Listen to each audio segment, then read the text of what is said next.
izleyiciler, A-Market'ten her birinizi salamlayırıq. Bugün sizinle gündelik bazar analizini paylaşacağıq. Dolar indeksinde bir önceki videomuzda qeyd etdiyimiz kimi 25 noyabr tarixində satış siqnalı, güclü satış siqnalı yaranmışdı və hətta dolar indeksi həmin günün ikinci dəstək səviyyəsinin altında bağlanmışdı və həmin tarixdən etibarən dolar indeksində satış siqnalı dominantdır. Yəni bazarda satıcılar daha güclüdür və artıq 1, 2, 3, 4, 5-ci gündür ki dolarda eniş devam edir. Bugün için texniki analiz nöqteyi nəzərdən dolar indeksi bugünün birinci müqavimət seviyesi olan 99.391 seviyesini qırıb onun üzerinde bağlanmazsa biz hələlik dolar indeksində aşağı yönlü enişlərin davam edəcəyini söyləyə Lakin ümumi trenddə dolar yüksələn trenddədir və 17 sentyabrdan etibarən dolar indeksi özlüyündə yüksələn trenddədir və dolar indeksinin olan aşağı yönlü eniş həmin trendin aşağı korreksiyasıdır ki, bu da məhdud ola bilər. Hörmətli izləyicilər, avro-dolar valyuta cütlüyündə 25 noyabrda yaranan alış siqnalı da hələlik davam edir və bugün içərisində texniki analiz nöqteyi nəzərindən avro-dolar valyuta cütlüyü bugünün birinci dəstək seviyesi olan 1.15667 seviyesini qırıb onun altına bağlanmazsa biz hələlik avroda yüksəlişin davam edəcəyini söyləyə bilərik. Eyni zamanda bu həftə Avropa Birliyindən, Avrozonadan yəni inflyasiya göstərisi açıqlanacaq və inflyasiyanın 2.1% olacağı proqnoz edilir. Əgər inflyasiyada artım olarsa bu avroda olan yüksəlişə müsbət təsir edə bilər.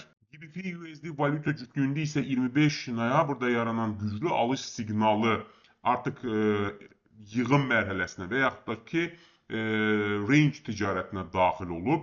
Belə ki 27 noyabr tarixindən etibarən İngiliz funtu dolar valyuta cütlüyü birinci müqavimət seviyesi və birinci dəstək seviyesinin arasında ticarət olunur və 3 gündür ki artıq bu davam edir. Bugün içərisində də İngiliz funtu və dolar valyuta cütlüyü əgər birinci dəstək seviyesinin qırıb onun üzərində bağlanarsa alış siqnalı, birinci dəstək seviyesinin altında bağlanarsa isə bu isə satış siqnalını belə deyək gücləndirə bilər. Qızılda isə 24 noyabr tarixində bunu bir önceki videomuzda da qeyd etmişdik. Alış siqnalı yaranmıştı. Belə ki həmin günün birinci müqavimət seviyesi olan 4102 dolar seviyesi qırılmıştı və qiymət həmin səviyyənin üzərində bağlanmıştı və qızılda güclü alış siqnalı formalaşmıştı. Həmin tarixdən etibarən artıq qızılda 1, 2, 3, 4, 5 gündür ki alış siqnalı davam edir və bugün içərisində qızılın qiyməti bugünün birinci dəstək səviyyəsi olan 4166 dolar səviyyəsini qırıb onun altında bağlanmazsa biz hələlik qızılda yüksəlişin davam edəcəyini söyləyə bilərik. Hörmətli izləyicilər, S&P Amerikan səhəm bazarının benchmark indeksi olan S&P 500 indeksində 24 noyabr tarixində alış siqnalı yaranmıştı. Belə ki, həmin günün birinci müqavimət səviyyəsi olan 6697 səviyyəsi qırılmıştı və qiymət həmin səviyyənin üzərində bağlanmıştı.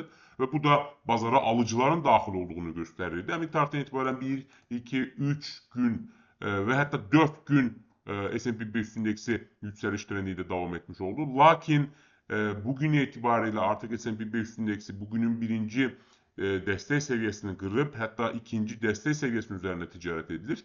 Gün ərzində əgər S&P 500 indeksi bugünün birinci dəstək seviyesi olan 6833 dolar seviyesinin altına bağlanarsa, biz S&P 500 indeksində aşağı yönlü korreksiya gözləyə bilərik. Hörmətli izləyicilər, gün ərzində sizə çatdıracağımız xəbərlər bu qədər. Sizə uğurlu ticarət arzulayırıq. Sağ olun.